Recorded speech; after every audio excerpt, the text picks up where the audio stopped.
Hello everyone, this is CA Rohit Kataria. आज हम करने वाले हैं सीए इंटर आईडीटी का revision for November 23 attempt.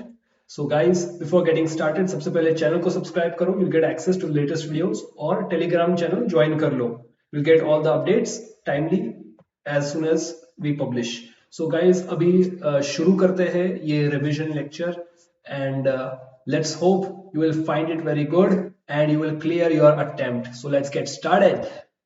Okay guys, GST in India. आप सब लोगों को मालूम है कि इनडायरेक्ट टैक्सेशन इंडिया में the biggest I indirect tax is GST. उसके साथ साथ है आपको कस्टम ड्यूटी एंड डायरेक्ट और इनडायरेक्ट टैक्सेशन, ये दोनों टाइप्स ऑफ टैक्सेशन प्रेजेंट है भारत में। और आज हम आईडीटी के बारे और ज्यादा देखने वाले हैं। सो this is a revision lecture guys. सबसे पहले जीएसटी कहाँ से आया, what is the difference between direct and indirect taxation, features क्या है इसके बारे हम स्टार्ट करेंगे। सो टैक्स तो आप सब लोगों को मालूम है क्या रहता है। Tax is a compulsory burden which you have to pay. It is something which is imposed by the government. It is not voluntary, it is compulsorily you have to comply. जो आपको टैक्स पेबल आता है वो आपको पे ही करना है। So this is difference between tax and donation, which is voluntary, and here tax is compulsory. Guys, दो टाइप्स के टैक्सेस होते हैं। You have direct taxes, you have indirect taxes. जो डायरेक्ट टैक्स रहता है, it is a charge which is imposed on your income, और जिसके ऊपर इम्पोज रहता है उसी को भरना रहता है। And it varies from person to person, and it is it differs based on your level of income. So अगर आप जीएसटी में देखोगे, if you are buying, suppose दो लोग हैं, एक मिस्टर अंबानी है और एक आम आदमी है। सो दो लोगों को कैडबरी खरीदनी है। इफ यू आर बाइंग 100 रुपए की Cadbury dairy milk silk and you are mister Ambani, वो सेम प्राइस पे करेंगे, दूसरा आदमी भी सेम प्राइस पे करेगा। This is indirect taxation. आप एक कैडबरी लो, 10 कैडबरी लो, 1000 कैडबरी खरीदो, you will pay the same price, and the rate of indirect tax, rate of GST same रहेगा। So that does not vary from person to person, that is something that stays constant. लेकिन अगर आप direct taxes की बात करोगे, तो जो level of income person का है उसी के ऊपर आपको टैक्सेशन में फर्क आएगा। जो एक्चुअल परसेंटेज ऑफ टैक्सेशन अगर आप कैलकुलेट करोगे, जो पर्सन ज्यादा अर्न करता है, जिनके स्लैब, जिनका इनकम ज्यादा हायर स्लैब में आता है, जिनको सेस भरना पड़ता है, दोज पीपल, उनका रेट ऑफ टैक्स ज्यादा रहेगा। तो वो ज्यादा टैक्स भरते हैं because of their earning capacity. And other people जो लोअर स्लैब में आते हैं, उनको कम rate of tax, absolute tax कम भरना पड़ता है because they come in a lower slab. तो ये ऐसे डिफरेंसेस रहते हैं। These are the main differences between direct tax and indirect taxation. And indirect taxes के बारे एक और चीज, जो बर्डन है, it is borne by the final ultimate consumer.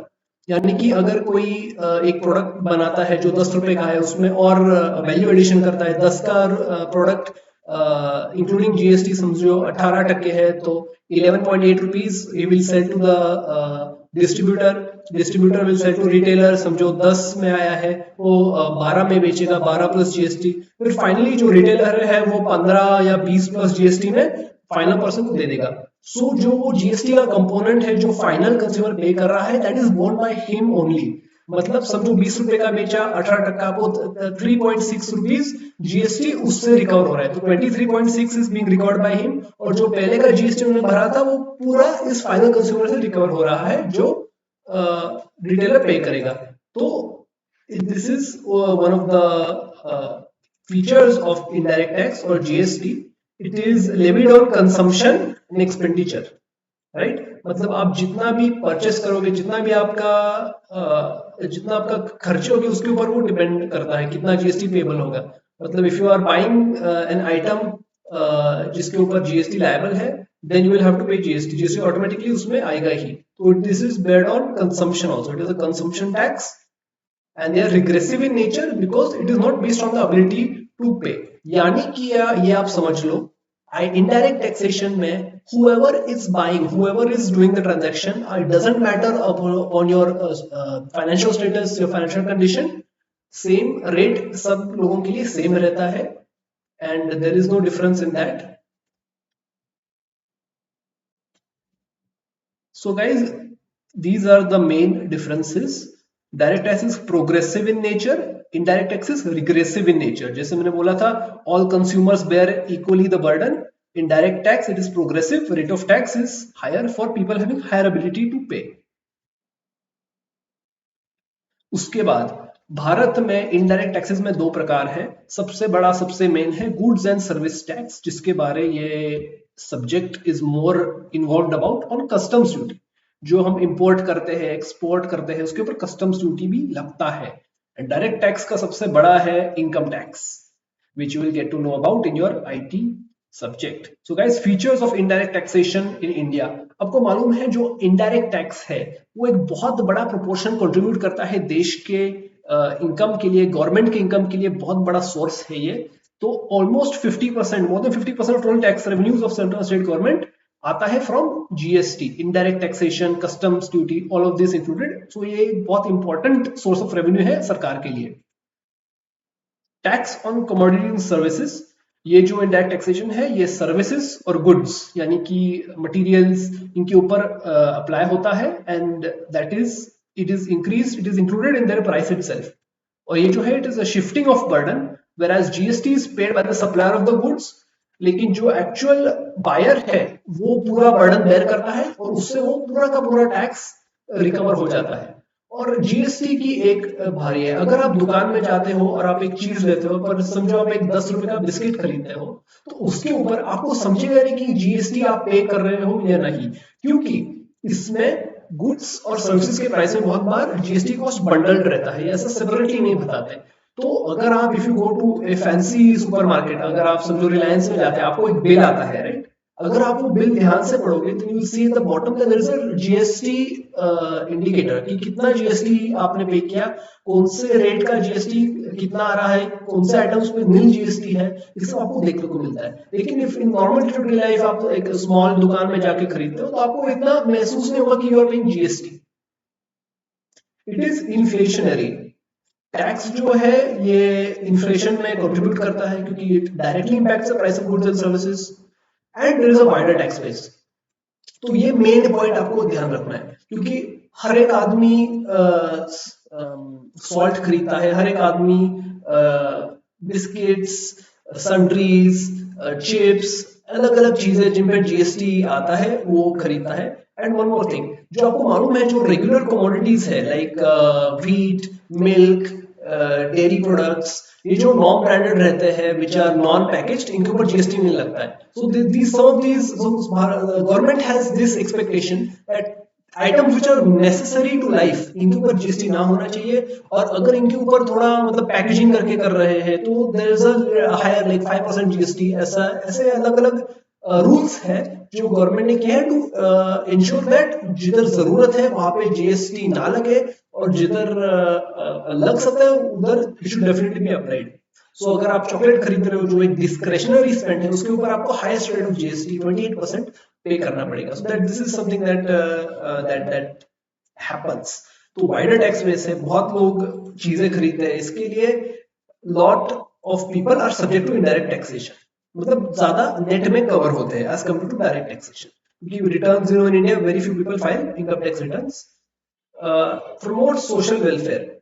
तो guys although indirect taxation is आपको मालूम है कि जितना ज्यादा लेवल ऑफ इनकम उतना ज्यादा टैक्स भरना पड़ता है, परसेंटेज ऑफ टैक्स। लेकिन आईडीटी में इवन दो टैक्स का लेवल सेम है, राइट?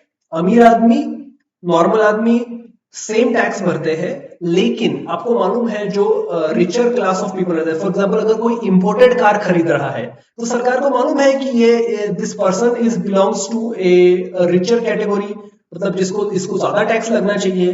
तो गवर्नमेंट क्या करता है, अभी कोई 2 करोड़ की मर्सिडीज खरीद रहा है, फॉर एग्जांपल इंपोर्टेड गाड़ी है, तो वो क्या करेंगे, कस्टम ड्यूटी लगाएंगे, फिर और क्या करेंगे, जीएसटी हाईएस्ट स्लैब पे लगाएंगे, उसके ऊपर सेस भी लगाएंगे। तो इसेंशियली व्हाट हैपेंस इज जो जो डिस्क्रिशनरी स्पेंडिंग है ज्यादा से, जिनको मालूम है कि for example if you are buying things like alcohol, और लेकिन अल्कोहल आता नहीं जीएसटी में, just to give you an example, if you buying these expensive things, the rate of taxation जो सरकार को रेवेन्यू उसमें से मिलेगा वो ज्यादा मिलेगा, because it is a discretionary item और something which is not necessary. तो इन चीजों में ऑटोमेटिकली सोशल वेलफेयर हो ही जाता है। जो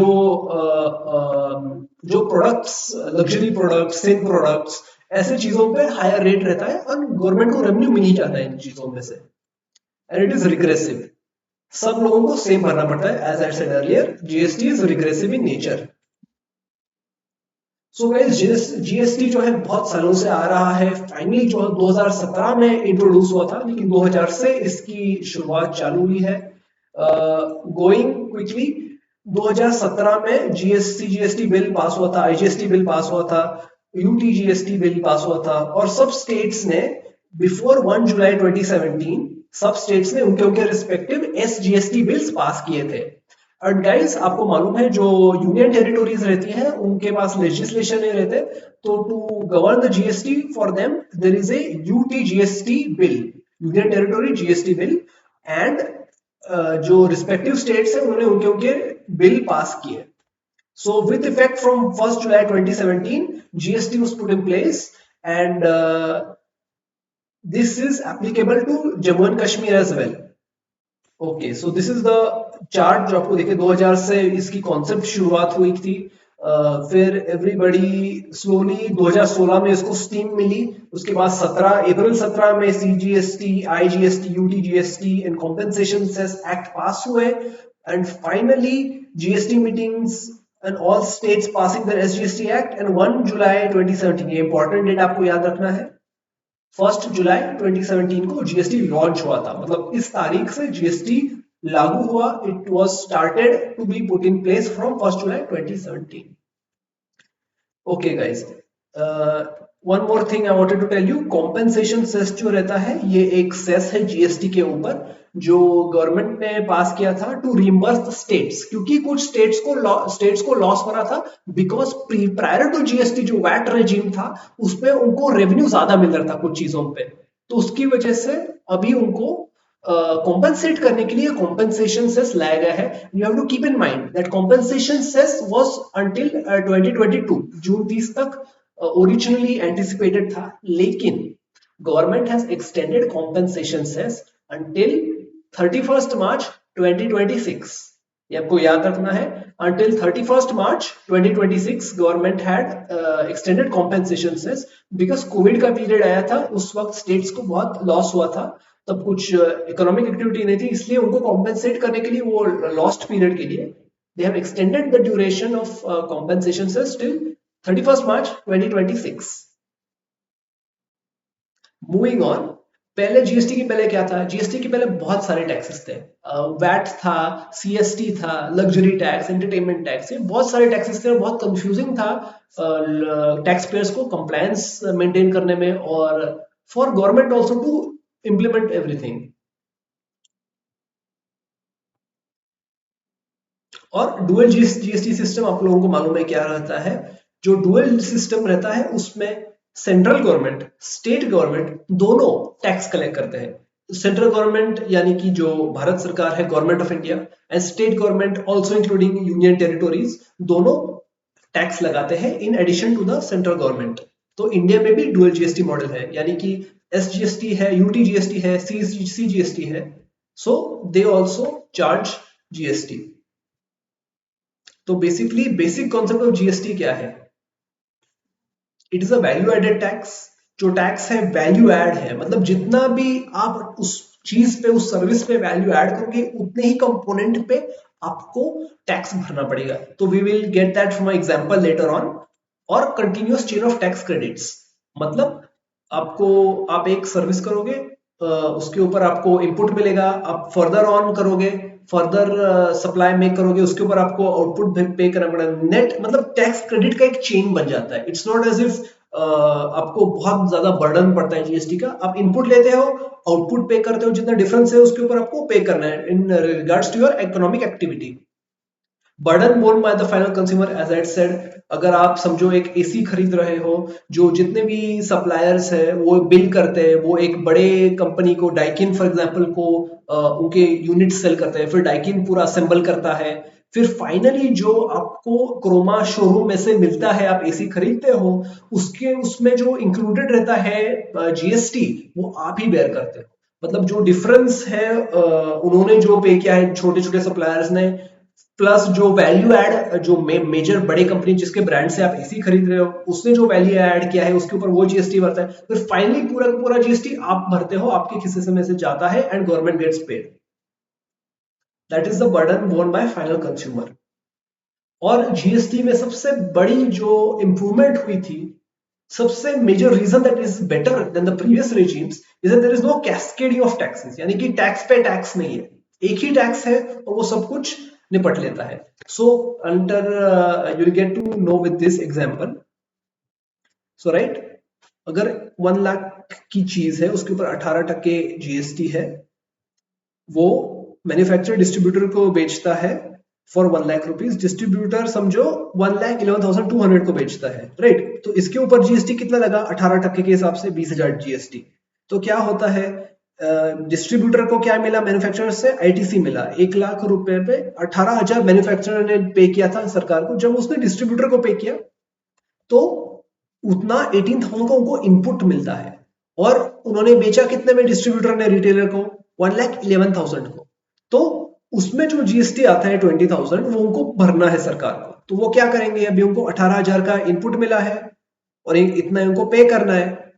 तो जो डिफरेंस है वो कैश में वो सरकार को पे करेंगे, दैट इज 2,000 रुपीज, 2016 रुपीज। जो उनका वैल्यू एडिशन है, आपको ये समझना है जीएसटी के बारे, जो वैल्यू एड आप करते हो एट ईच लेवल, उसी के ऊपर आपको टैक्स भरना पड़ता है। It is not as if आप पूरा का पूरा अमाउंट है उसके ऊपर वापस टैक्स भरो, इतना नहीं। There is no cascading of taxes. आपका जितना उसमें इन्वॉल्वमेंट है, जितना आप इकोनॉमिक वैल्यू ऐड कर रहे हो, उतने ही कंपोनेंट पे आपको टैक्स पे करना पड़ेगा। So there is no double taxation and you have to take the input and you have to pay the output amount which is as per the product rate of GST. So 18% GST के हिसाब से 20,000 होता है, input मिला 18,000, net पे किया 2,000 rupees. उसके बाद अभी रिटेलर के पास गुड्स आए, रिटेलर को कितने में पड़े, 1,11,000, उसका प्रॉफिट कितना है 25,000 समझो, सेल प्राइस 1,35,000। वो क्या करेगा, 1,35,000 पे जीएसटी 18% पे करेगा 25,000, 25,000, क्योंकि पैसे उसने कलेक्ट किए, remember. So he has to pay that GST amount.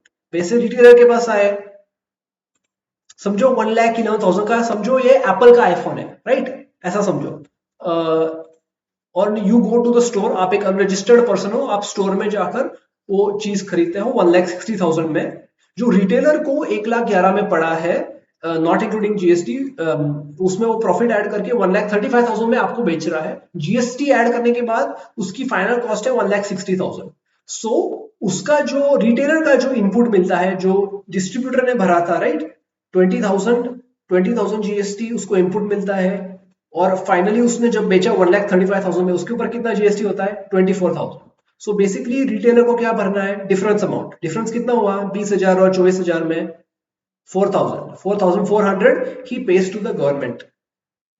Value addition उसका कितना हुआ, उसने कितने पैसे कमाए, रिटेलर ने 25,000 कमाया, 25,000 पे 18% कितना होता है, इट इज दिस अमाउंट 4,400। तो वो सरकार को उसको पे करना पड़ेगा। सो बेसिकली एंड बर्डन जो हुआ पूरा का पूरा जीएसटी, ये सब पूरे स्टेप पे आप देखोगे पूरा का पूरा बर्डन किसके ऊपर आया, फाइनल कंज्यूमर। तो फाइनल कंज्यूमर ने क्या किया, 25,000 उसने रिटेलर को पे किया, एक 1,35,000 चीज के लिए और 25,000 जीएसटी के लिए। लेकिन रिटेलर ने क्या किया, कंज्यूमर ने क्या किया, पूरा अमाउंट पे किया। उसको मालूम है जीएसटी, उसको कुछ लेना देना नहीं। रिटेलर ने ये सीधा अमाउंट लिया और ये गवर्नमेंट को रेमिट किया। मतलब जो बेयर कॉस्ट कौन बेयर कर रहा है, फाइनल कंज्यूमर पूरा कॉस्ट बेयर कर रहा है, product cost and GST cost. तो ऐसे ये साइकिल वर्क होता है, इसमें कंटिन्यूअस चेन ऑफ क्रेडिट्स बोलते हैं। हर एक को क्रेडिट मिलता है और जितना वो उसमें वैल्यू ऐड कर रहा है उसी के ऊपर उसको कैश में जीएसटी भरना पड़ता है। That is how the system works. Moving on, need for GST in India. जो मैंने आपको बोला पहले टैक्स पे टैक्स होता था, बहुत सारे टैक्सेस होते थे, कंफ्यूजन रहता था कि किस चीज पे क्या लगेगा। कभी कभी 2 टैक्सेस एक चीज को अप्लाई होते थे। तो ये कंफ्यूजन दूर करने के लिए जीएसटी को लाया गया था। Deficiencies in the value added tax system. So दोस्तों थोड़े डेफिशिएंसीज थे सिस्टम में, जिसकी वजह से एक पूरा ओवरहॉल की जरूरत थी इंडिया में in the indirect taxation game. तो जैसे मैंने बोला, certain transactions were subject to double taxation and tax touch both goods and services. यानी कि गुड्स एंड सर्विसेज का जो डेफिनेशन था प्रीवियस वैट रेजिम में वो बहुत ब्लर होता था। मतलब गुड्स भी है, सर्विस भी है, या दोनों है, फिर दोनों के हिसाब से टैक्स करो। मतलब ये कंफ्यूजन बहुत थे उस प्रीवियस रेजिम में जो जीएसटी में क्लैरिफाई किए गए। फॉर एग्जांपल अर्लियर रेजिम में जो सॉफ्टवेयर था वो बहुत सर्विस और सर्विस टैक्स और वैट दोनों उसके ऊपर अप्लाई होते थे। जैसे मैं बोल रहा था टैक्स पे टैक्स, अगर किस चीज पे excise duty is applicable, then in that case उस taxable value for VAT would include the assessable value and the excise duty. So दोनों के कंपोनेंट पे जाकर वैट पड़ता था। सो वो टैक्स और टैक्स हो गया। So this is not something which we want to happen, which was happening in the previous regimes। बहुत सारे taxes, several taxes in the states also at the center which were not subsumed in VAT. So this led to a lot of confusion among the taxpayers. CST, as I said, cascading tax on tax.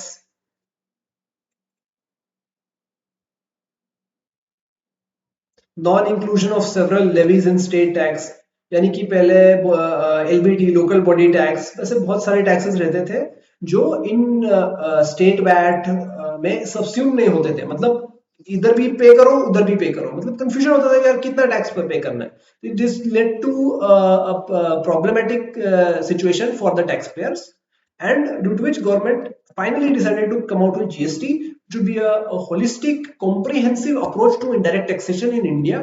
सो जितने भी tax payers हैं उनको एक ही portal पे, एक ही act में, एक ही rule book में सब समझेगा कि एग्जैक्टली करना क्या है and what is the process we need to follow. Finally, goods and service tax was launched in 2017 to help taxpayers ensure that they are compliant and to have the Indian economy grow and have a tax system that can handle everything. So the framework of GST is dual GST। dual GST एक बहुत बड़ा feature है India के indirect taxation system का। दोनों central government और state government GST लगाते हैं, राइट। मतलब अगर आप आपका बिल, ग्रोसरी का बिल देखोगे, let's go back to the example of chips. अगर आपने चिप्स खरीदे रिलायंस में, 10 रुपए के चिप्स खरीदे, आपको भी बिल मिलेगा, राइट, 10 रुपए के चिप्स के लिए। और अगर if you look at that bill, you will see that जो 10 रुपए के चिप्स है उनकी उनकी जो एक्चुअल वैल्यू है, टैक्सेबल वैल्यू है, वो 8 रुपए रहेगी, 8, 7, 9 रुपए। उसके ऊपर जीएसटी लगाया गया हुआ है। If you look closely, there will be two headings, there will be CGST, there will be SGST. क्यों? क्योंकि ये जो बेचने वाला है, कौन सा है, बेचने वाला जो सप्लायर है वो आपके स्टेट से है और आप उसके दुकान में है, तो प्लेस ऑफ सप्लाई क्या है, उसी के प्रेमाइसिस में है, तो वो सेम स्टेट में ट्रांजैक्शन हो रहा है, इसलिए it is A intra state transaction जिसके ऊपर सीजीएसटी एसजीएसटी अप्लाई होता है। ओके गाइस, जीएसटी एक डेस्टिनेशन बेस्ड टैक्स है, राइट। जो मेजर रूल है, जो एक जनरल रूल है, जहां पर location of supplier and place of supply of goods are in the same state or union territory, वहां इंट्रास्टेट सप्लाई ऑफ गुड्स और सर्विस कंसिडर किया जाएगा।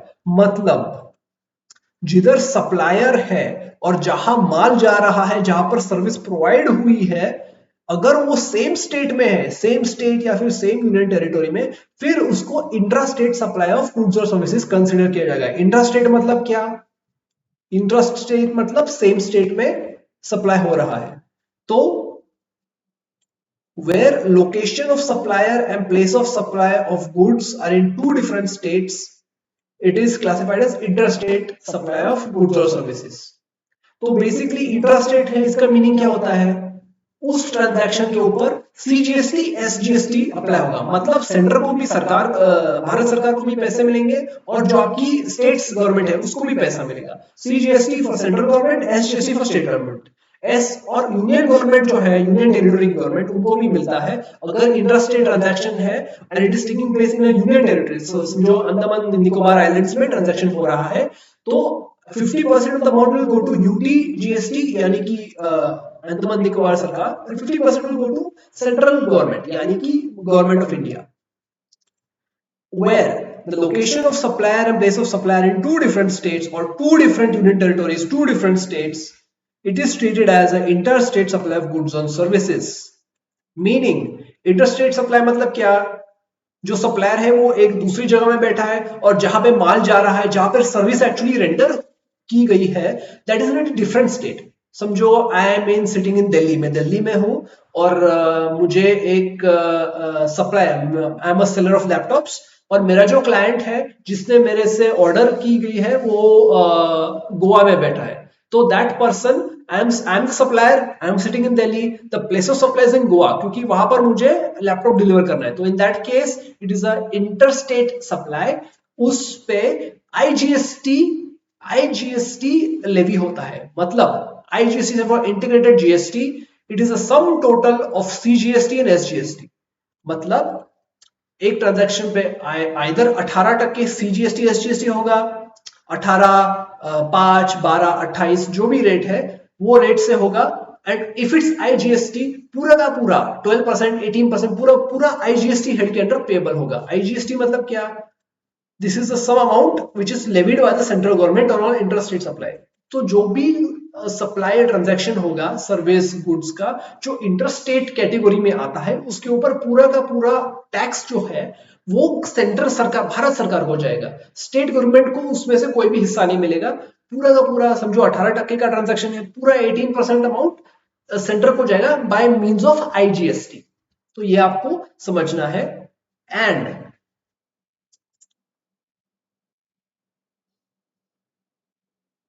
जो फ्रेमवर्क है जीएसटी के लिए, एक सिंगल लेजिस्लेशन में पूरा पूरे रूल्स, पूरा टैक्सेशन, ऑल द एक्सप्लेनेशंस एक सिंगल लेजिस्लेशन में है. Relating to the central government CGST, you have the CGST act 2017. For the state acts you have, they has, जो स्टेट्स है उनके खुद के अलग एक्ट्स है. फॉर ईच स्टेट खुद के एक्ट है. एंड फॉर यूटीजीएसटी, क्योंकि उनके पास लेजिस्लेचर नहीं है, उनके लिए भी गवर्नमेंट ने एक्ट पास किया है, that is called the UTGST act 2017. And states and union territories with their own legislatures have their own GST legislation for levying SGST.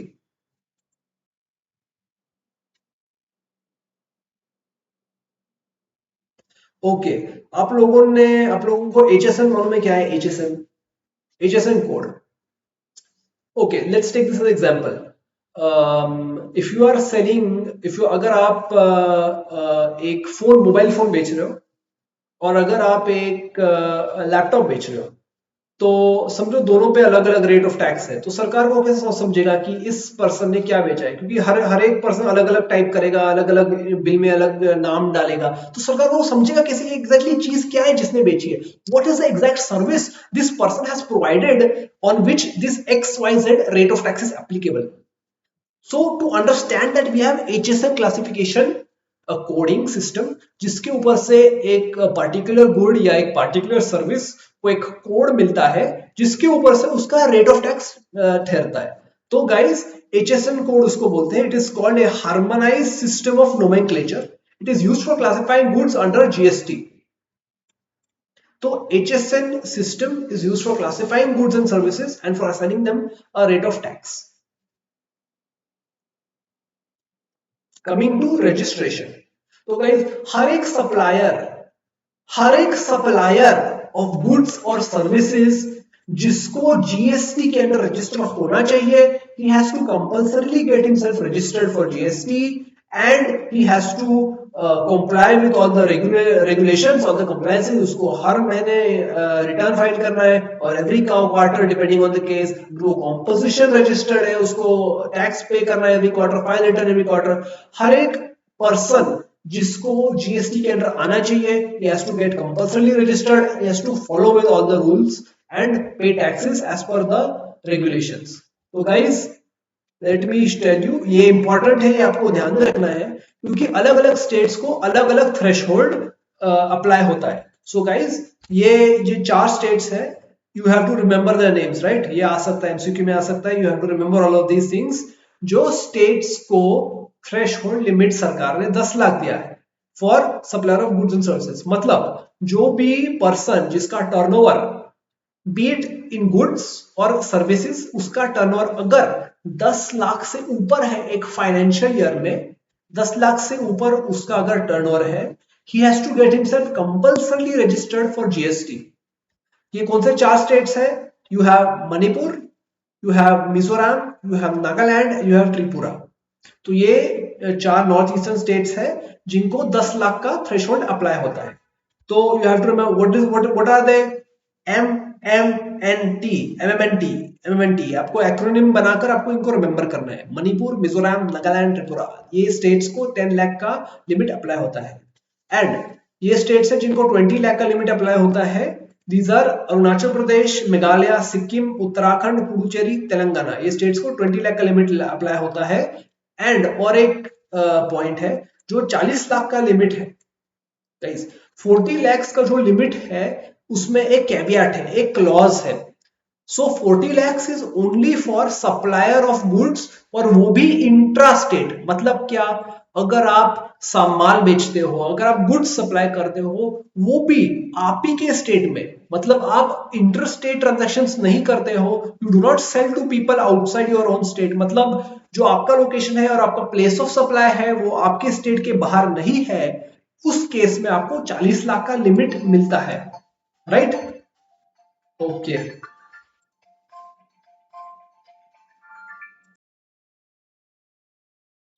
Okay. सो ये 3 डिस्टिंक्शंस है for registration requirement amongst different states in India. तो guys, सबसे main distinction सबसे पहला है 10 लाख का limit, which is applicable to MMNT states.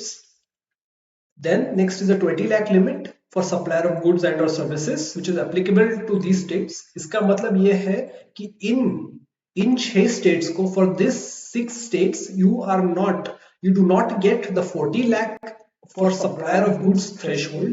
अगर intra state आपका turnover, if you are only selling, if you are only supplying goods which are sold in your own state, which are intra-state transactions, और आपका turnover 40 lakh के नीचे है लेकिन 20 लाख के ऊपर है, तो इन 6 स्टेट्स में आपको कंपल्सरीली जीएसटी रजिस्ट्रेशन लेना ही पड़ेगा।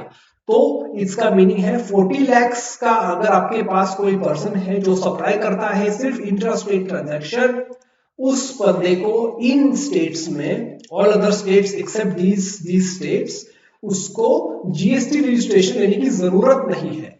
लेकिन इन स्टेट्स को वो अप्लाई होता नहीं। तो ये 3 कैटेगरीज आप ध्यान से देख लो, ध्यान से पढ़ो, and remember the names of these states. अगर ये जिस 10 लाख की कैटेगरी है इसमें सिर्फ 4 स्टेट्स है, तो ये आप 4 स्टेट्स आप मेमोराइज कर लोगे तो आपको बहुत हेल्पफुल होगा in coming questions, in coming any examples अगर आएंगे तो ये 4 स्टेट्स आपको जरूर मेमोराइज करने हैं। ये जो 20 लाख के स्टेट्स है, try to remember the names, it is possible, and rest of the states, Jammu and Kashmir, Assam, Himachal Pradesh, right? ये states को भी आपको remember करना है, मतलब you don't confuse these states with these other categories.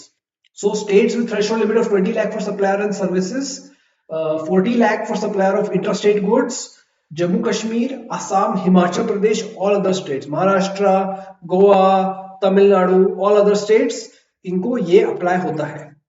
So guys, composition scheme, going to this scheme, government की ये इच्छा है कि जो स्मॉल टैक्स पेयर्स है उनको ज्यादा कंप्लायंस का बर्डन ना हो। दे should not face too much of burden of filing monthly returns, filing details of every single transaction. उनके लिए गवर्नमेंट ने कंपोजिशन स्कीम निकाली है, जिधर वो सीधा टर्नओवर का एक सेट परसेंट पे टैक्स पे कर लेते हैं, ज्यादा कंप्लायंस बर्डन नहीं है उसमें। तो इन that case they have a composition levy, उनको सिर्फ एक composition levy पे करना है, and they don't have to provide detailed return of every transaction जो other taxpayers को पे करना पड़ता है। That is called as composition scheme। उसके बारे further chapters में और discuss करेंगे। Exemptions भी है, apart from providing relief to small businesses, there is also exemption of payment of tax on essential goods and services। जो आपका दाल हो गया, wheat, milk, जो इसेंशियल चीजें हैं उनके ऊपर आपको टैक्स नहीं पे करना पड़ता है, जीएसटी अप्लाई नहीं होता है। सरकार नहीं चाहती है कि जो मार्जिनलाइज कम्युनिटीज के पीपल है, people who are of low income background, they should not suffer, they should not have to bear higher incidence of tax, क्योंकि जो बेसिक चीजें हैं, salt, sugar, basic things, vegetables, इनके ऊपर जीएसटी नहीं लगना चाहिए। इसके लिए गवर्नमेंट ने ये एक्शन ले लिया है। एंड आपको याद रखना है जो एग्जेम्पशन है जीएसटी पे, अगर दूध पे एग्जेम्पशन है, अगर फ्रूट्स वेजिटेबल्स पे एग्जेम्पशन है, तो वो सिर्फ एक सेट कैटेगरी के लिए नहीं है, that exemption is applicable to all people, right? GST is applicable to everybody, GST is equal, हर एक बंदे के लिए हर सेम रेट वही रेट है, it is not like direct taxation, so exemption भी है वो सबको अप्लाई होते हैं, that you have to keep in mind. Moving on to seamless flow of credit, right? GST एक टेक्नोलॉजिकली एडवांस्ड टैक्सेशन सिस्टम है। जीएसटी पोर्टल पे हर data feed होता है, आपको इनपुट दिखता है रियल टाइम बेसिस में, आपको क्या इनपुट है, जो सप्लायर ने इनवॉइस में डाला है, जो बायर है उसको रियल टाइम में सब इंफॉर्मेशन दिखता है। It is because of the highly technologically advance nature of the GST portal which is maintained by the GSTN network. There is a seamless flow of credit and there is a set off of credit. तो जो taxation के inputs है जो मिलता है, that there is a seamless flow of everything and buyer in the importing state is allowed to avail the credit of IGST paid or interstate purchases made by him.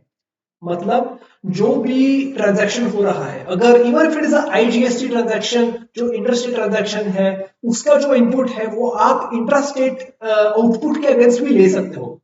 मतलब अगर आपको IGST input मिल रहा है और आपको जो output है वो सीजीएसटी एसजीएसटी का है, क्योंकि आप खुद के बाहर से लेकर आप अपने स्टेट में माल बेच रहे हो, अपने स्टेट में सर्विस प्रोवाइड कर रहे हो, तो उस केस में आपको भी वो इनपुट मिल सकता है, सेट ऑफ मिल सकता है, क्योंकि एक seamless flow of credit form किया है by the government. And revenue of SGST, जो एसजीएसटी का इनपुट है वो आप सीजीएसटी के अगेंस्ट नहीं इंटरेस्ट कर सकते, वाइस वर्सा, वो एक रूल है। CGST का इनपुट, CGST का output can not be set of against input output of SGST, लेकिन जो IGST का इनपुट है that can be set of against CGST SGST, लेकिन पहले आपको वो IGST के इनपुट के अगेंस्ट करना पड़ेगा। तो ये एक रूल है that I will explain to you immediately. So order of utilisation of credit, अगर आपके पास क्रेडिट है and it is in 3 different categories of CGST, SGST and IGST, तो उसको यूटिलाइज करने का एक तरीका है, एक रूल है जो आपको फॉलो करना पड़ता है as a tax payer. First, IGST credit should be utilised towards IGST payment. Compulsorily IGST का जितना भी लायबिलिटी है, आउटपुट पेएबल है, वो पहले आईजीएसटी के अगेंस्ट होगा, फिर उसके बाद सीजीएसटी और एसजीएसटी के लायबिलिटी के अगेंस्ट वो पे हो सकता है in any order, any proportion.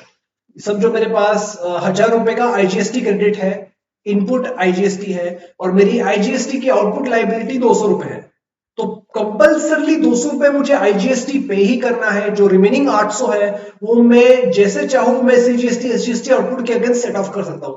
समझो मेरा सीजीएसटी और एसजीएसटी दोनों 2000 पेएबल है, 2 + 2 4000 पेएबल है, और मेरे पास 800 रुपए बचे हैं। अगर मैं चाहता हूं मैं पूरे के पूरे 800 रुपए सीजीएसटी में लगा सकता हूं, पूरे के पूरे 800 एसजीएसटी के अगेंस्ट सेट ऑफ कर सकता हूं, नहीं तो 400 दोनों में सेट ऑफ कर सकता हूं, 200 600।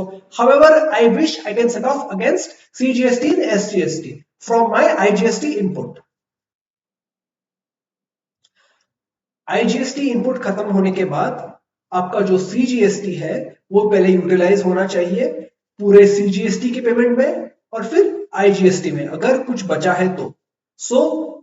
जो पहले हमने सिचुएशन देखा उसमें आप कौन से भी प्रोपोर्शन में एसजीएसटी सीजीएसटी में पे कर सकते थे आईजीएसटी का आईटीसी। इस केस में ऐसा नहीं है।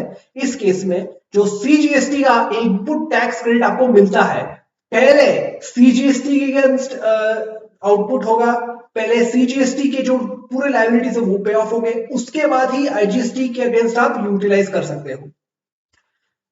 आईटीसी ऑफ एसजीएसटी ऑल्सो, पहले एसजीएसटी और अगर यूटीजीएसटी है पहले वो एसजीएसटी के अगेंस्ट आउटपुट के अगेंस्ट मैच होगा, फिर अगर कोई बचा है तो फिर वो आईजीएसटी के अगेंस्ट अलाउ हो सकता है।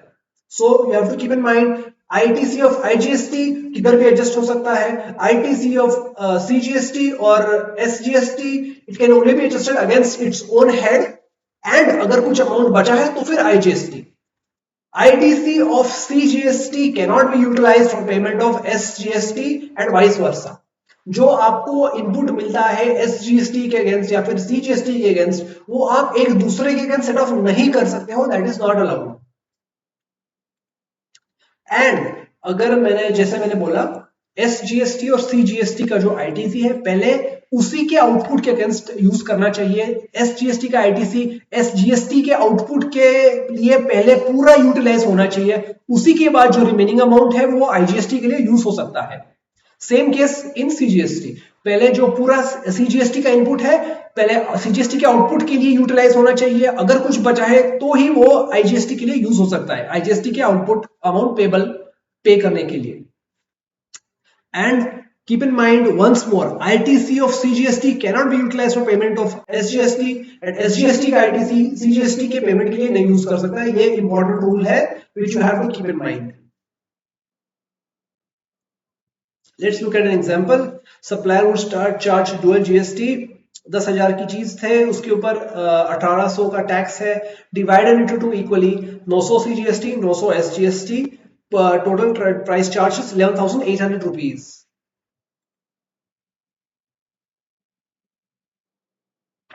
सेकेंड एग्जाम्पल, बाय गुड्स, अगर बी ने ले लिया, बी सी को दे are selling, they will avail credit of CGST and SGST paid, and they will make the payment to the third party. So 12,000 की चीज है, उसके ऊपर CGST SGST लगेगा क्योंकि वो इंट्रा स्टेट सप्लाई है, right. 14,000 net amount payable from C to B. तो इसमें क्या होता है guys, CGST payable 10,180 less credit 900, तो CGST payable by B is 180 rupees, SGST payable by B is also 180 rupees. Basically ए ने बी को बेचा, ए ने क्या किया, 1800 भरा गवर्नमेंट को, 900 रुपए सेंट्रल गवर्नमेंट को, 900 रुपए स्टेट गवर्नमेंट को। उसके बाद बी ने क्या किया, बी ने सी को बेचा, तो उसका जो वैल्यू ऐड है, उसका इंक्रीमेंटल जो वैल्यू ऐड है, उसी पे वो टैक्स पड़ेगा। वो इनपुट लेगा और आउटपुट के अगेंस्ट मैच करके डिफरेंस अमाउंट वो गवर्नमेंट को पे करेगा। तो इस केस में 180 रुपया सेंट्रल गवर्नमेंट को जाएगा, 180 रुपीज स्टेट गवर्नमेंट को जाएगा। मतलब उसका नेट वैल्यू एडिशन जो 360 रुपए का था, वो पूरा का पूरा गवर्नमेंट को चला गया इन कैश। दूसरे केस में let's see that he has, एक सप्लायर ने एक्स ऑफ स्टेट वन ने ए को स्टेट वन में सप्लाई किया, मतलब एक ही स्टेट में सप्लाई हो रहा है, जिसके ऊपर which is called as intra state transaction, जिसके ऊपर CGST SGST अप्लाई होगा। तो इन दैट केस जैसे हमने पहले देखा, 10,000 पे 900 रुपए CGST और 900 रुपए SGST, मतलब कितना हुआ, 11,800 रुपए is net payable amount to X by state of state 1 by A। तो उसके केस में X is the first state supplier of goods services and does not have any credit of GST। हम assume कर रहे हैं कि ये जो है, इसने ही पूरी चीज बनाई है हाथ से, उसके ऊपर कुछ इनपुट नहीं मिला है, और वो बेच रहा है डायरेक्टली CGST SGST पे कर रहा है, मतलब पूरा का पूरा 1800 रुपए उसको पे करना है, उसके कुछ इनपुट नहीं उसके पास।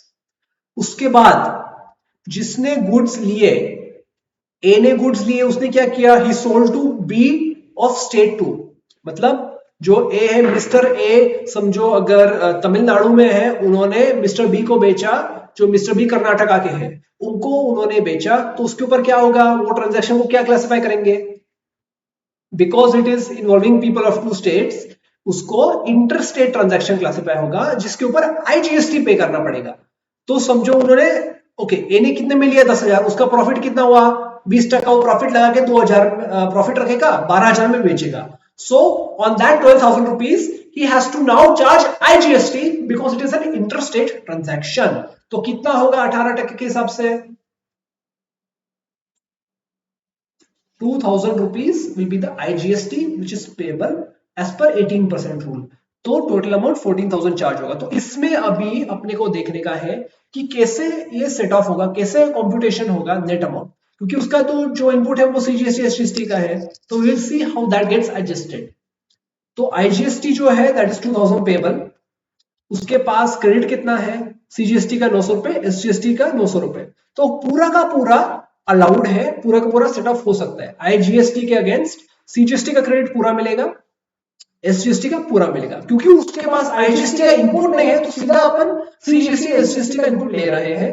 तो क्या हुआ, नेट कितना payable, what is net amount which is to be paid by him to the government in cash, 2000 में से 1800 रुपए, 1800 rupees is gone, you have to pay the net amount of 360 rupees in cash to the government. So input लेने के बाद इतना बचा amount उनको cash में गवर्नमेंट को पे करना पड़ेगा चलन से।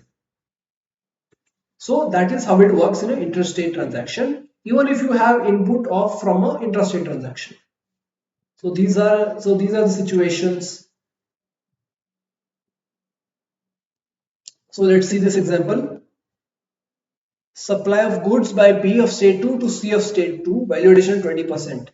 Okay, तो उसने ओके जिसको भी बेचा उसने 12,000 पे उसका मार्जिन लगाया 20%, so 14,400 he is selling for, and now because it is an intrastate transaction, वो सेम स्टेट के बंदे को बेच रहा है, इसलिए इसके ऊपर सीजीएसटी और एसजीएसटी लगेगा, which is 9%, 1300, total amount is 17,000 rupees, right. तो उसको अभी आउटपुट लायबिलिटी पे करना है, क्योंकि उसने एक इंट्रास्टेट ट्रांजैक्शन किया है, उसने सेम स्टेट में माल बेचा है, जिस बंदे से उसने लिया था, ही विल नहीं सेम स्टेट में उसने बेचा था, and since he is also of the same state, वो सेम स्टेट का सप्लायर है, उसको जो परचेसर और जो प्लेस ऑफ सप्लाई है वो ही सेम स्टेट है, इसलिए अभी सीजीएसटी एसजीएसटी अप्लाई होगा। और since he has bought from that those goods from person of another state, उसके पास जो इनपुट पड़ा है उस चीज का वो आईजीएसटी का इनपुट है, तो अभी देखते हैं कि वो कैसे एडजस्ट होगा। सो सीजीएसटी का जो पेबल अमाउंट है, राइट, सीजीएसटी पेबल है 3,000 रुपीज, उसमें से पूरा का पूरा आईजीएसटी करंट मिल जाएगा।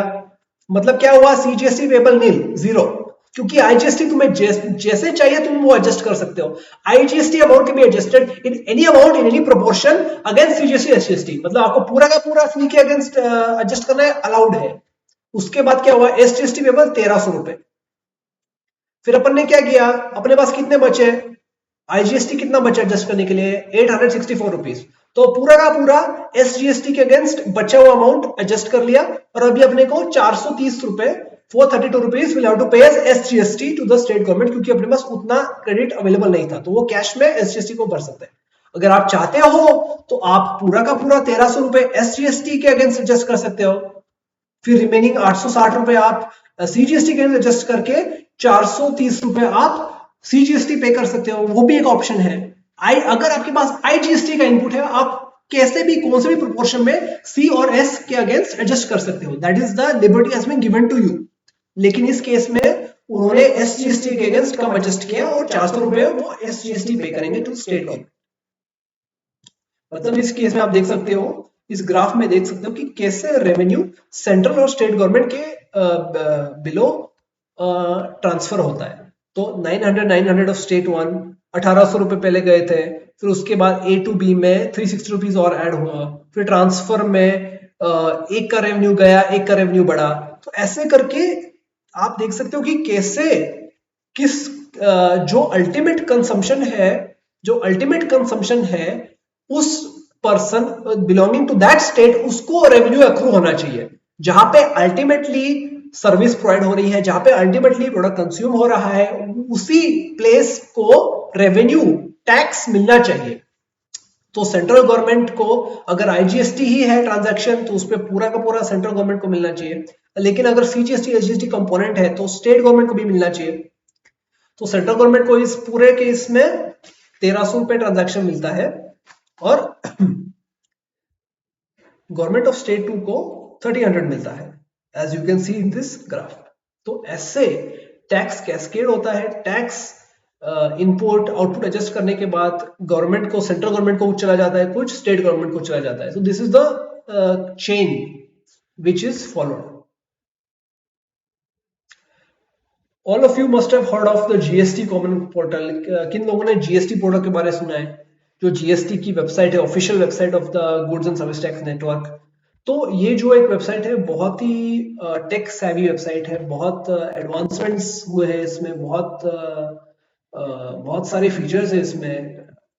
तो ये जो कॉमन पोर्टल है, इसमें no matter if you are from one state, if you are from any part of the country, आपको एक ही पोर्टल में जाके लॉग इन करना है, एक ही पोर्टल में आपको रिटर्न फाइल करना है, एक ही पोर्टल में पेमेंट करना है, चलन रेज करना है। तो कॉमन पोर्टल में सब काम हो सकता है। जो पहले क्या था, पहले बहुत सारे सेंटर और स्टेट्स के अलग अलग सिस्टम्स थे, अलग अलग वेबसाइट्स थे। मतलब एक वेबसाइट में लॉगिन करो, एक वेबसाइट में रिटर्न भरो, फिर दूसरे वेबसाइट में जाके वापस उस ट्रांजैक्शन के बारे में रिपोर्ट करो, फिर दूसरे स्टेट का दूसरा वेबसाइट। फिर इस कंफ्यूजन को हटाने के लिए एक कॉमन पोर्टल लाया गवर्नमेंट ने, which is called as GST portal. And जो एक वेबसाइट है gst.gov.in, वो पूरे देश के लिए एक ही वेबसाइट पे जाकर आपको इनडायरेक्ट टैक्सेशन के इन रिपोर्टिंग करनी है। और ये जो जीएसटी पोर्टल ये कौन मैनेज करता है? It is managed by the Goods and Service Tax Network. It is a company incorporated under Section 8 of the Companies Act 2013. It is managed by Goods and Service Tax Network, GSTN. जो एक section 8 company है वो GST portal को संभालती है। And GST portal is accessible for all taxpayers over the internet and is also used by tax officials. मतलब ये एक सिंगल एक्सेस पोर्टल है for all GST related services, for all GST related compliances which the taxpayer has to do, सब एक website पे काम हो जाएगा। Functions of GST include facilitating registration का काम उधर होगा, जो रिटर्न का काम है वो भी उधर होगा, जो सेंट्रल स्टेट अथॉरिटी को इंफॉर्मेशन दिखना है, उनको अगर जो इंफॉर्मेशन एक्सेस करना है कि कितना इस एरिया में कितना कितने टैक्स पेयर्स ने रिटर्न फाइल किया है, कितना रेवेन्यू जनरेट हुआ है इस पर्टिकुलर डिस्ट्रिक्ट से, इस पर्टिकुलर स्टेट से, तो वो उसी पोर्टल पे जाकर देख सकते हैं। तो real time access of information available होता है टू द अथॉरिटीज। ऑल्सो एक अलग पोर्टल है for furnishing the E way bill, electronic way bill जो रहता है for managing the smooth flow of goods across the country, उसके रिपोर्टिंग के लिए एक ई वे बिल क्रिएट करना पड़ता है। वो ई वे बिल पोर्टल पे एक्सेस होता है, तो उसका एक अलग से पोर्टल है which is called as e-way-bill-gst.gov.in। Also invoice registration portal है, जिनको ई इनवॉइसिंग का एप्लीकेबिलिटी है उनको इनवॉइस अपलोड करना पड़ता है, तो वो एक इनवॉइस रजिस्ट्रेशन पोर्टल पे होता है, वो एक अलग से पोर्टल है। उसके बाद GSTN has selected some people to be called as GST Suvidha providers or GSPs, GST Suvidha providers. They have access to GST system to develop applications. मतलब जो CA के ऑफिस में GST सॉफ्टवेयर यूज चलता है, जो GST software, जो tax power है, जो विनमैन है, जो अलग अलग सॉफ्टवेयर प्रोवाइडर्स है, क्लियर टैक्स है, उन लोगों को जीएसटी सुविधा प्रोवाइडर के नाम से जाना जाता है। They have access to the GST system and they develop applications which can be used in harmony with the system and be used by the taxpayers to interact with the GSTN network. तो वो application बनाते हैं जैसे कि return filing हो गया, reconciliation हो गया, dashboards for taxpayers to monitor their compliance activities, ये सब काम वो करते हैं, उनको बोलते हैं जीएसपीस, यानी कि जीएसटी सुविधा providers. Compensation cess, so guys मैंने आपको बोला था कि कॉम्पेंसेशन सेस ये एक सेस बनाया गया है to compensate the states for loss of revenue, जो पहले उनको पहले रेजिम में मिलता था एक्स्ट्रा रेवेन्यू जो जीएसटी में कम मिल रहा है, वो कॉम्पेंसेट करने के लिए उनके लिए कॉम्पेंसेशन सेस लाया गया था 5 साल के लिए from the date of GST coming into force. तो वो अभी 5 इयर्स का पीरियड के लिए था, लेकिन you have to keep in mind that has been okay. So compensation says it was from originally जो anticipation था, it was to be from 1st July 2017 till 30th June 2022, लेकिन बीच में जो कोविड का पीरियड आया था उसकी वजह से स्टेट्स का नहीं पूरे कंट्री का लॉस हुआ था, economic activity came to stand still, economy को बहुत डैमेज हुआ था, इसलिए सेंटर ने एक डिसीजन लिया, GST council took a decision to extend the compensation cess for a further period of for almost 4 years till 31st March 2026। ये date आपको नोट करना है, इस डेट तक कॉम्पेंसेशन सेस एक्टिव रहेगा in India, that is 31st March 2026। GST पे ऐसे कुछ चीजें हैं जिनके ऊपर जीएसटी भी लगता है और दूसरे जो टैक्सेस है वो भी अभी भी एप्लीकेबल है. Those items are as called alcoholic consumption, alcoholic liquor. तो ये एक आइटम है जिसके ऊपर जीएसटी नहीं लगता है, जीएसटी इस पे अप्लाई नहीं होता है. Alcoholic liquor for human consumption is not leviable to GST, it is outside the realm of GST. ये चीज पे जीएसटी नहीं लगता है, जीएसटी का कुछ लेना देना नहीं alcoholic liquor for human consumption से. The manufacture and production of alcoholic liquor is exclusively subject to state excise duty and CST/VAT for interstate and interstate sale. मतलब इसके ऊपर जीएसटी नहीं लगता है, उसके ऊपर सिर्फ और सिर्फ state excise duty and CST और VAT in cases of interstate and interstate sale. मतलब अल्कोहलिक लिकर जीएसटी के पूरे तरीके से बाहर है. This is not applicable to GST, ये आपको ध्यान में रखना है. जो petroleum crude, diesel, petrol, aviation turbine fuel यानी कि एटीएफ एंड नेचुरल गैस है, इसके ऊपर इसको जीएसटी लगता है. लेकिन but GST is not currently leviable on them as of now. मतलब ये जो 5 आइटम्स है इनके ऊपर जीएसटी का नियम है, जीएसटी इनके ऊपर है, लेकिन अब तक उनके ऊपर लेवी नहीं किया गया है.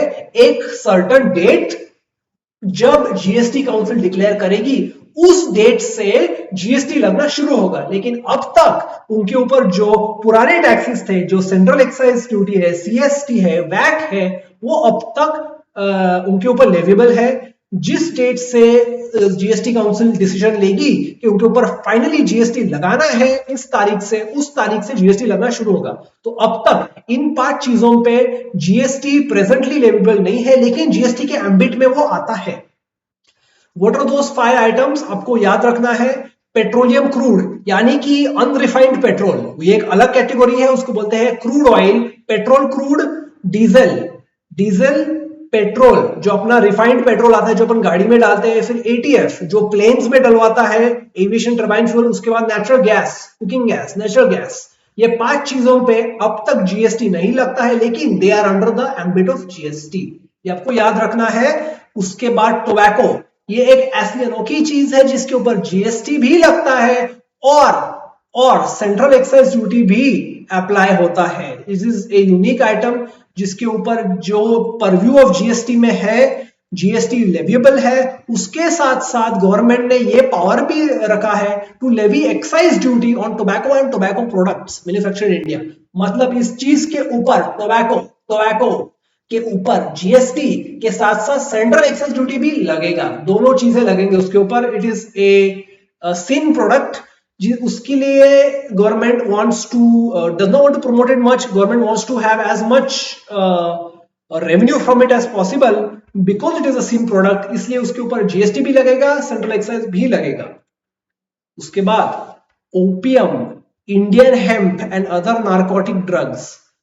Okay, opium, Indian hemp and other narcotic drugs are within the purview of GST. उनके ऊपर GST लगता है, but states have also retained the power to levy excise duties on such products. मतलब सेंट्रल लेवल पे GST भी उनके ऊपर लगेगा, उसके साथ साथ स्टेट एक्साइज ड्यूटी भी लगा सकते हैं, उनके पास वो पावर भी है. तो GST and state excise duty, ये दो taxes opium, Indian hemp and other narcotic drugs पे लगने वाले हैं, GST and state excise. Also real estate sector has been kept out of ambit of GST. GST will not be levied on sale और purchase of immovable property. जो नए flat है उनका अलग रूल है, उनके ऊपर अलग टैक्सेशन के नॉर्म्स हैं, लेकिन जो इमूवेबल प्रॉपर्टी है, जमीन, रीसेल प्रॉपर्टीज, उनके ऊपर जीएसटी नहीं लगता है. उसके बाद different taxes were subsumed in GST, मतलब पुराने टैक्सेस जो थे उनको हटाकर उनको कंबाइन कर एक नए टैक्स में जीएसटी में उनको शामिल किया था. So those old taxes were cut out. They should be primary in nature of indirect taxes. They should be part of the transaction chain. They should be result in free flow of credits, revenue fairness to both union and states. मतलब जो भी government का ये कहना है, जो जिन्होंने rules laws लिखे उनको ये कहना है, जो भी तुम पुराने टैक्सेस हटाकर जीएसटी में ला रहे हो उसमें एक फेयरनेस होनी चाहिए। जो पहले टैक्स हो रहा था उसके ऊपर भी टैक्स लगना चाहिए, लेकिन टैक्स पेयर को दिक्कत नहीं होनी चाहिए, कंप्लायंस में प्रॉब्लम नहीं होना चाहिए। जो रेवेन्यू शेयरिंग था सेंटर और स्टेट गवर्नमेंट में वो बराबर होना चाहिए, उसमें अनफेयरनेस नहीं होनी चाहिए। तो जब आप जीएसटी को पुट इन प्लेस करोगे तब ये सब चीजों का ध्यान रखना है, ये सब इसमें पॉइंट्स आते हैं। तो सेंट्रल टैक्स, स्टेट टैक्स, कौन से टैक्स जीएसटी में आए? आपको सेंट्रल एक्साइज ड्यूटी था, सर्विस टैक्स था, काउंटर वेलिंग ड्यूटी था, सेंट्रल सेल्स टैक्स था, ये सेंट्रल टैक्सेस जीएसटी में आ गए। उसके बाद जो स्टेट टैक्सेस कौन से थे जो आ गए? स्टेट सरचार्जेस थे, एंटरटेनमेंट टैक्स था, लोकल बॉडी टैक्स था, luxury tax, VAT, sales tax, entry tax, tax on lottery, gambling, वो सब जीएसटी के अंदर आ गए।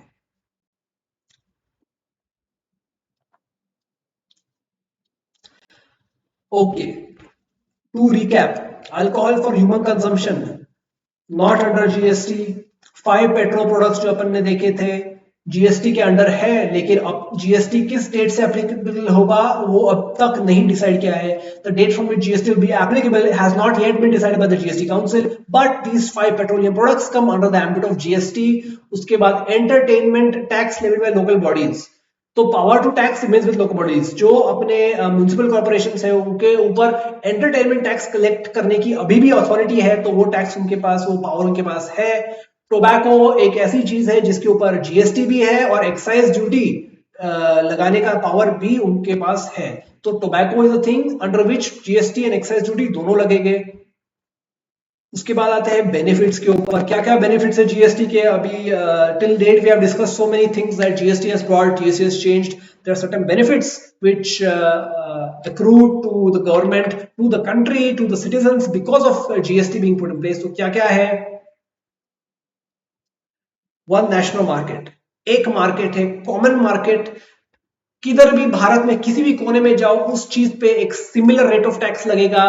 कौन से भी tax payer, be it in Kashmir और Kanyakumari, same same level of compliance रहेगा, सेम प्रोसीजर्स रहेंगे, सेम पॉलिसीज रहेंगे, एक यूनिफॉर्म, एक simplified structure रहेगा for meeting the compliances, and unnecessary burdens remove किए जाएंगे from the taxpayers।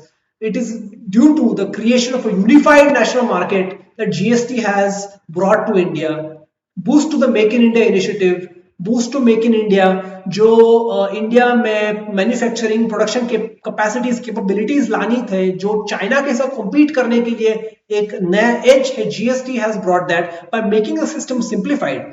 जो टैक्स रेट लगना चाहिए, जो एचएसएन के हिसाब से रेट है, जो अलग अलग कॉम्प्लायंसेस है, वो उनको स्ट्रीमलाइन कर कर to make the process easier for the tax payer. तो मेक इन इंडिया के लिए वो एक अच्छा बूस्ट है। उसके बाद enhanced investment and employment.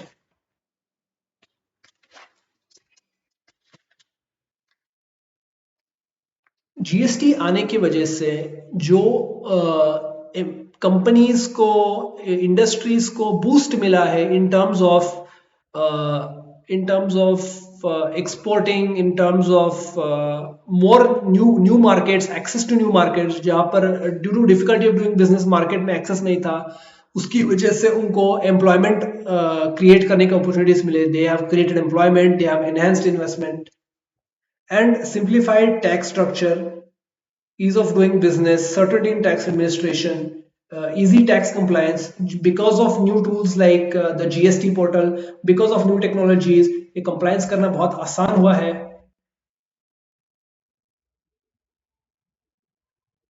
Reduction in compliance cost, एक कॉमन पोर्टल है, ज़्यादा कंफ्यूजन नहीं है, ज़्यादा no need to go to different departments, different offices for getting the work done. एक ही ऑनलाइन पोर्टल पे आपका पूरा काम हो जाएगा। उसकी वजह से जो कंप्लायंस कॉस्ट था, जो रिटर्न फाइलिंग कॉस्ट थे, सब स्ट्रीमलाइन होकर it has resulted in a reduction in the overall compliance cost to the taxpayer। Advantages to the industries, right, बहुत सारे इंडस्ट्रीज को बेनिफिट्स आए हैं। They include mitigation of cascading taxes, tax पे tax लगना बंद हो गया है under GST, benefit to small traders and entrepreneurs, GST का जो थ्रेशहोल्ड था, जो पहले पुराने थ्रेशहोल्ड्स थे जीएसटी में बढ़कर गए हैं, जो तो बहुत स्मॉल ट्रेडर्स है, स्मॉल एंटरप्रेन्योर्स है, उनके ऊपर बर्डन ना आने के लिए उनको अच्छा एक थ्रेशहोल्ड दिया है फॉर रजिस्ट्रेशन, उसके ऊपर गए, after that only they have to get the registration, so it is a benefit provided to them, and also the benefit of composition scheme. अगर आपका टर्नओवर ज्यादा है लेकिन एक सर्टन लिमिट 1 या 50 लाख उसके नीचे है, then you can also avail the benefit of composition scheme to pay taxes on a flat percent basis and to have reduced compliance burden.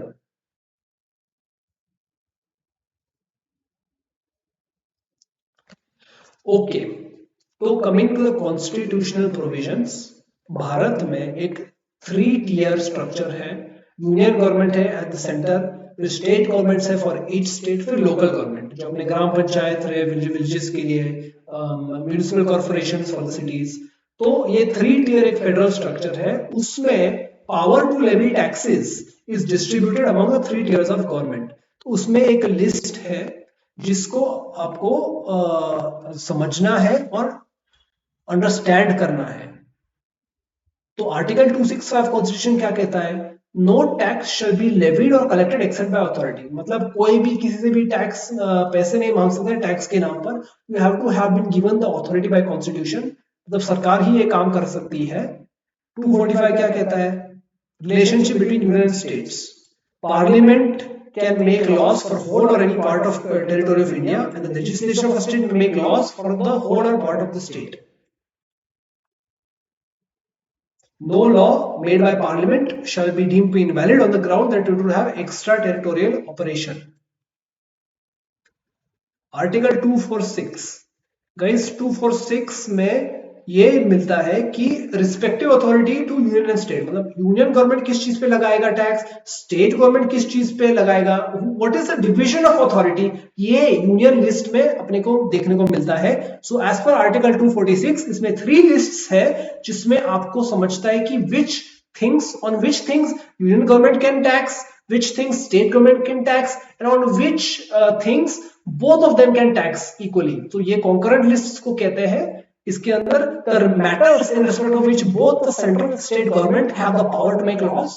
Union list में the matters in which only parliament has exclusive right to make the laws, and list 2 or state list जिसमें state government has the exclusive right to make the laws. तो इसमें 7th schedule to article 246 के अंदर 3 list है, list 1 which is a union list, list 2 which is a state list, and list 3 which is concurrent list जिसमें दोनों central and state governments law बना सकते हैं।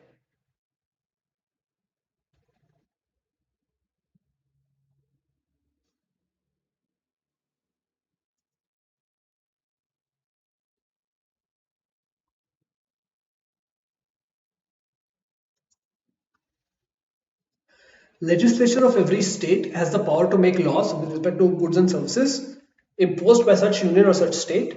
Parliament has exclusive power to make laws with respect to goods and service tax when supply of goods or services takes place in the course of interstate trade or commerce. मतलब जो state के अंदर का commerce है, state के अंदर के transactions है, उनका पावर स्टेट के पास है।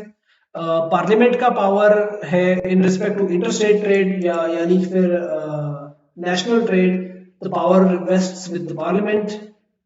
This article grants power, article 246 grants power to center and state governments to make laws in respect to GST imposed by the center or by such state. And like we said, these 5 items on which GST will be applicable from a certain date.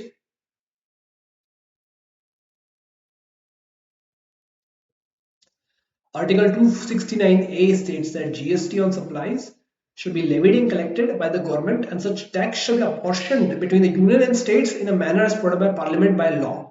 मतलब जो भी division है of revenue, of tax revenue, it is to be decided as per the rules which is set in this article. तो जो division है उसके हिसाब से होगा, जो लॉ में लिखा है उसके हिसाब से, between center and states.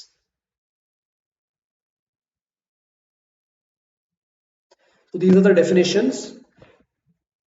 GST means tax on supply of goods or services or both, except tax on alcoholic liquor for human consumption. ये आपको ध्यान में रखना है. This is the one thing which does not at all come under the ambit of GST, which is alcoholic liquor for human consumption. That is exclusively under excise, on which the states vest the power to tax. Okay, Article 279A of the Constitution gives the power to the President to constitute a forum of the states and center, which is called as the GST Council. The GST Council, ये क्या रहता है?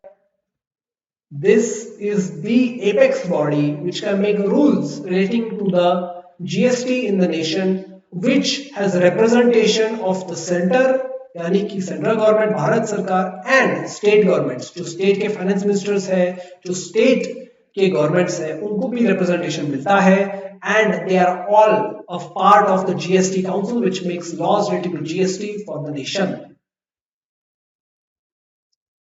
इनके chairman है union finance minister, जो finance minister है भारत के, वो चेयरमैन है जीएसटी काउंसिल के. और जो के मेंबर्स है, सदस्य है, they are the ministers of the state governments, respective state governments and UTs with legislatures. उसके काम क्या है? What is the work of the council? The work of the council is to make recommendations to the union government and the states on important issues like tax rates, exemptions, threshold limits, disputes. मतलब जो भी बड़े बड़े matters है, बड़े बड़े चीजें हैं जिसके ऊपर गवर्नमेंट ने ज्यादा फोकस करना चाहिए, which are essential to the economy, उन चीजों पे जीएसटी काउंसिल रिकमेंडेशंस करता है. Like these are recommendations which the government and states have to uphold and make into law on important things like tax rates, exemptions, right? ये बड़े बड़े चीजें उनके ऊपर ये डिसीजन लेते हैं. It also recommends the provisions with respect to special category states. जो स्पेशल कैटेगरी स्टेट्स हैं उनके ऊपर प्रोविजन ये बनाते हैं, which are Arunachal Pradesh, Assam, JNK, Manipur, Meghalaya, Mizoram, Nagaland, Sikkim, Tripura, Himachal and Uttarakhand. These are called as special category states. लेकिन जो अपन ने पहले देखे थे, जो रजिस्ट्रेशन के लिए 3 डिफरेंट क्राइटेरियंस थे, उनमें अलग अलग स्पेशल स्टेट्स को अलग अलग कैटेगरीज में डाला गया है. जो अपन ने MMNT दिखा था, मेघालय, मिजोरम, नागालैंड, त्रिपुरा, वो भी इनमें आते हैं. लेकिन उनका जो 10 लाख का लिमिट है वो सिर्फ उन 4 स्टेट्स को एक्सक्लूसिवली दिया है. It is not just for it is not for all of दो स्टेट्स. तो वो भी आपको याद में रखना है. Finally, coming to the questions, right? आप लोगों को अब तक मालूम हुआ रहेगा the difference between direct and indirect taxes. The major direct and indirect taxes क्या क्या है भारत में? Indirect में आपको आता है GST आता है, customs duty है. Direct taxes में है income tax. उसके बाद features of indirect taxation क्या क्या है? It is equality है. It is helpful to the important source of revenue to the government. It is a tax on commodities and services, shifting of burden to the final consumer, no perception of direct pinch. These are the features. There is a wider tax base. It is inflationary in nature. It promotes social welfare due to higher taxes on thin goods. Regressive in nature. अमीर या गरीब सब लोगों को एक ही rate apply होता है. It is called regressive tax as compared to the progressive tax in direct taxation or income tax. उसके बाद आपको वेरियस लिस्ट्स है जो कंट्रोल करना 7th schedule to section 246, जिसमें आपको दिखता है which government has a power to tax what thing. जो लिस्ट है, जो 3 अलग लिस्ट्स है. You have list 1 union list, list 2 state list, list 3 concurrent list. This is a typo. List 3 concurrent list, the matters in which state and center can both make power. So ये आपको याद रखना है. 7th schedule to the article 246, it states the lists on which central government and union government have the power to make laws. After that, the deficiencies in the erstwhile indirect tax regimen. क्या क्या deficiencies थे in the existing indirect taxation which led to the need for GST. क्या क्या उनमें कमियां थी जिसकी वजह से प्रीवियस टैक्स लॉज में, जिसकी वजह से जीएसटी को आना जरूरी था in the Indian economy. certain tax transactions, as we said, अपने पहले देखा, certain transactions was subject to double taxation, chain value added, chain of value addition नहीं था, जो input मिल रहा था उसमें difficulties थे, there were several taxes, बहुत सारे अलग अलग taxes जिसकी वजह से confusion हो रहा था, extra burden था tax payer के ऊपर, CST was cascading nature of taxes, tax पे tax लग रहा था, many such deficiencies due to which GST had to come in. After that, we will look at the dual GST model, right? Dual GST, both state and center have the power to collect tax on that. Let us discuss the dual GST model, right? Center and state simultaneously levy GST on the taxable supply of goods or services which takes place between union state or union territory. GST extends to the whole of India, including states of Jammu and Kashmir, right? Jammu and Kashmir में भी आता है. Okay, functions of GST portal अपन ने देखा, you can file returns, you can pay your taxes, you can start your registrations, where the tax officers can also check your information, right? Leviability of GST इनके ऊपर अपन ने पहले देखा था, GST is applicable but on a date to be decided by the GST Council. उस date से GST इनके ऊपर लगना शुरू होगा इन 5 पेट्रोलियम प्रोडक्ट्स पे, right? Principles that were borne in mind while subsuming various central taxes under GST to make the compliance burden lesser. जो compliance burden था tax payer के वो reduce करने के लिए उनमें subsume किए थे taxes, right? Part of the transaction chain, free flow of tax credits, revenue fairness to both the union and states. Coming to GST, ये GST simplified क्यों है? इसमें simplify ऐसे क्या क्या किया है था जिसकी वजह से जीएसटी एक सिंप्लीफाइड स्ट्रक्चर बना. So right, we have uniformity in tax structure. पूरे भारत में एक ही टैक्स रेट है, पूरे भारत में एक ही पोर्टल है जिसके ऊपर कंप्लायंस करना है. there is one tax which has to be paid which is called GST. there are multiple taxes नहीं है इसमें. जो कंप्लायंस का बर्डन है, जो कंप्लायंस का बहुत सारे पहले टैक्सेस थे, डिफरेंट साइट्स, डिफरेंट डिपार्टमेंट्स, वो सब कम किया है. जीएसटी में एक सिंप्लीफिकेशन आया है. What are the advantages to trade industry, right? Benefits to small traders and employers, increase in employment, benefit in industry, less complications, special category states, right? These states जो अपन ने देखे थे 11 है special category states. And finally coming to this,